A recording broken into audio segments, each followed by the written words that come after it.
Kui te olete selline mõnusalt edev inimene ja tahate, et kõik teid linna vahel vaataksid, siis te peate ostma endale selle auto. Kui te tahate oma ettevõttele või mingile vahvale vidinale kõvasti reklaami teha, siis te peate ka endale selle auto ostma. Sest mina olen viimased 2 päeva ringi sõitnud uue Dodge Ramiga, mis kannab numbrit 1500 ja tunnen ennast peale seda kogemust nagu majakas.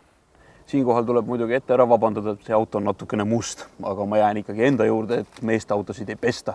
Meeste autosid peseb vihm ja kuivatab päike.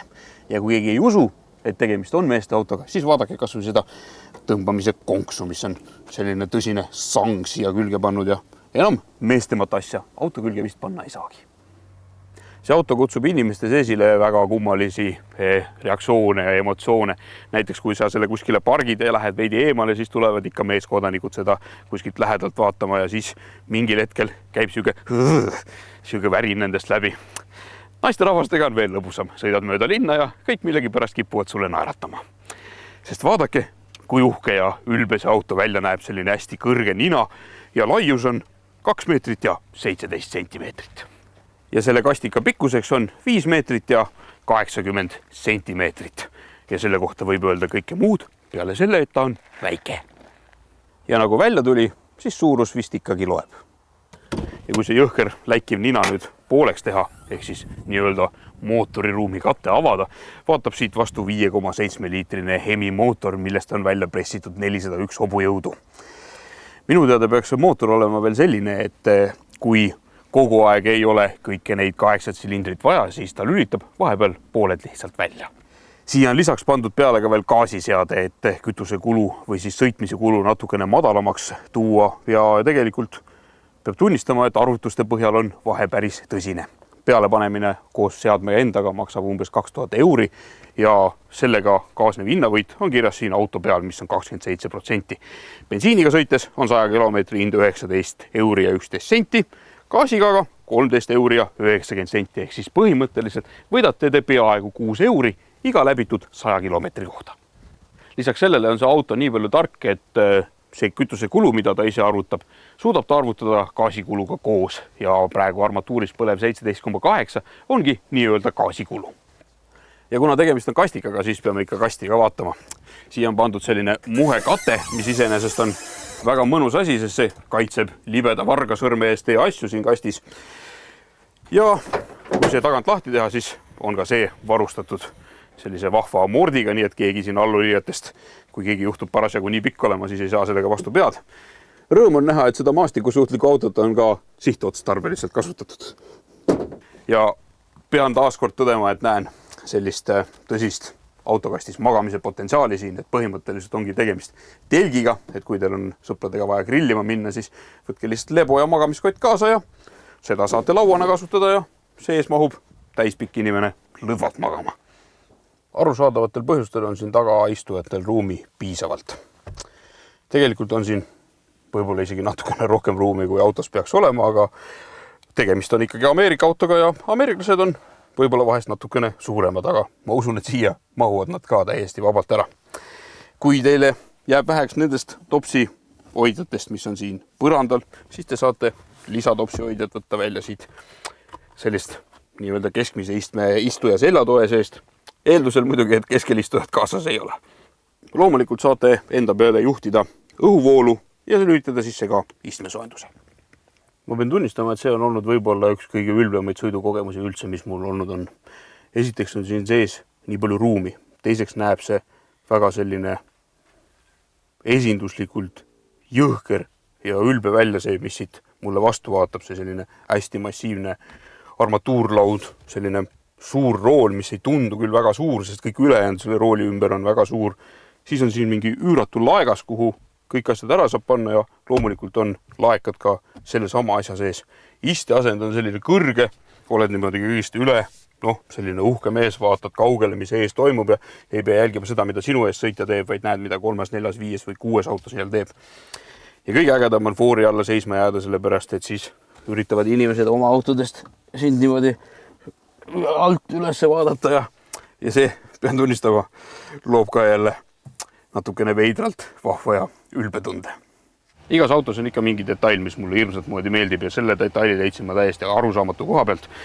Siia ukse sisse on pandud topsihoidja ja Ameerika mehed on teinud selle topsihoidja sellisest pehmest kummist, mis siis tähendab seda, et kui sa siia sisse midagi paned, siis ta ei kolise, ei lugise, ei tee mitte midagi ja siin on väike auk siis ka pastaka hoidmiseks. Täiesti fantastiline lahendus. Neid selliseid asju peaks igas autos olema, sest enamasti kipuvad need pudelid ja purgid ikkagi kuskile vastu hakkama kõlisema ja kolisema ja pikemal teel muutub see häirivaks. Sisu ise on aga ameerikalikult kaetud sellise nahaga. Siit muidugi leiab ka natukene kõvemaid tükke, aga mis siis? See üldine mulje on aga igavesti vägev ja võimas. Ja see kellade süsteem on ka väga kihvt. Siin keskel on siis selline digitaalne paneel ja siis siin kõrval on selline väike lahtrikene, millega siis nuppude abil saad valida, mida ta sulle järgmiseks siin näitama hakkab.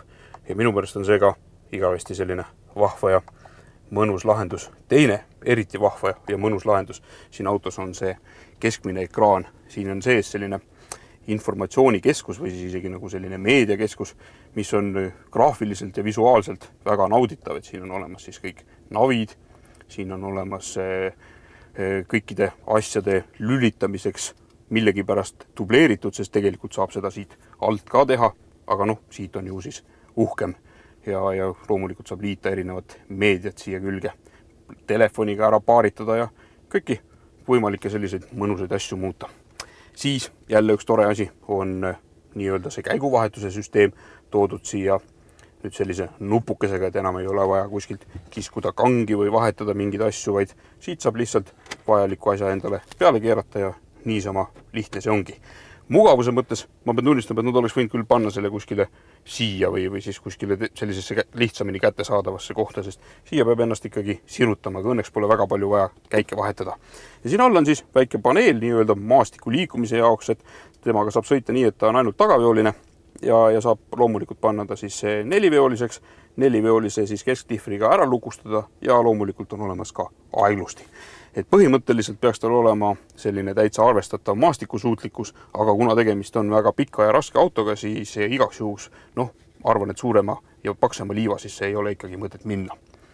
Natukene ka nendest asjadest, mis ei ole üleliia praktiliselt, vähemalt meie tingimustes, siis on siin üks selline Ameerika stepsel, kuhu meil eurooplastel ei ole suurt midagi panna ja kui siia adapter panna, siis tuleb siit ka natukene nõrka voolu, et võib-olla kõiki asju ei pruugi täis laadida. Ja laegastest siis veel nii palju, et siin üleval on üks selline väike laegas, kuhu asju panna ja siin all tavapärases kohas on ka väike laegas. Ja laegastest veel rääkida, siis uste sees on hästi palju igasuguseid panipaikasid ja nagu ma enne rääkisin, siis see keskkonsool on pühendatud asjade ärapanemisele.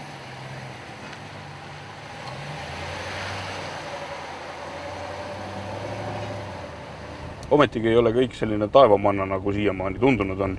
Mõned väikesed nüansid ikkagi on, aga see oleneb ka enamasti sellest, et kui palju teil raha on. Nimelt hakkab selle auto hind pihta 45 000 eurost, mis ei ole just üleliia vähe raha. Teiseks näitab kütusekulu mulle nüüd väikese sõitmise peale siin 18, aga siin tuleb arvestada sellega, et see on gaasikulu ja gaasi kulub natukene rohkem kui bensiini. Aga kulu iseenesest on ikkagi üsna selline arvestatav. Ja kolmanda asjana ma pean ütlema seda, et selliseks igapäeva linnaliikuri jaoks on ta ikkagi natukene liiga suur, et võib-olla veits väiksema autoga on natukene mugavam ja lihtsam linna vahel liigelda, aga see on ka tõenäoliselt harjutamise ja harjumise asi. Kui nüüd aga sõitmisest rääkida, siis ma olen ise omanud ühte Dodge Rammi, mis oli siis nii-öelda 2 generatsiooni tagasi. Ja ainuke asi, mis nende vahel võrdusmärki kannataks, oli see, et mõlemad olid kastikad ja muud põhimõtteliselt ei olegi. See on absoluutselt teine auto, selle auto mugavustase on absoluutselt teine ja kogu see feeling on absoluutselt teine. Nii et siin vanematega, ma arvan, midagi võrrelda ei olegi, küll mul puudub selle eelmise generatsiooni kogemus. Aga see hirmus suur mölakas mootor, mille küljes on siis 8-käiguline automaatkast töötavad koos väga hästi ja selle kastile midagi ette heita ei saa, käike vahetab ilusasti ja kõik on selline mõnus ja sujuv. Mõnus ja sujuv on sõitmine ka, sest siin on selline tunne, nagu sõidaks mingisuguse lendava vaibaga, et pigem natukene nagu hõljuks ja natukene õõtsutab ka, mitte nii palju, kui nüüd ühelt Ameerika autolt oodata võiks, aga aru on saada, et sa ikkagi oled suure autoga siin tee peal. Mida nad kulude kohta üldse räägivad paberites on see, et tegelikult peaks linnakulu jääma kuskile 16,8 liitri juurde bensiiniga sõites ja maanteekulu siis 11,7 juurde. Nii et kui neid numbreid vaadata, siis tegelikult ei ole väga hullu midagi, sest autot ja praktilisust on selle konkreetse isendi puhul siin nüüd küll hiiglama palju. Ja lõpetuseks ütlen siis seda, et see on olnud minu jaoks uskumatult lahe kogemus selle autoga sõitmine ja kui te selle auto endale ostate sellel põhjusel, et see auto teile meeldib või siis sellel põhjusel, et teil on vaja kasti alt midagi panna ja kogu aeg midagi vedada, siis tunnete siin autos ennast nagu selline king of the hill ja see on selline kirjeldamatult mõnus tunne, mida võikski iga päev tunda.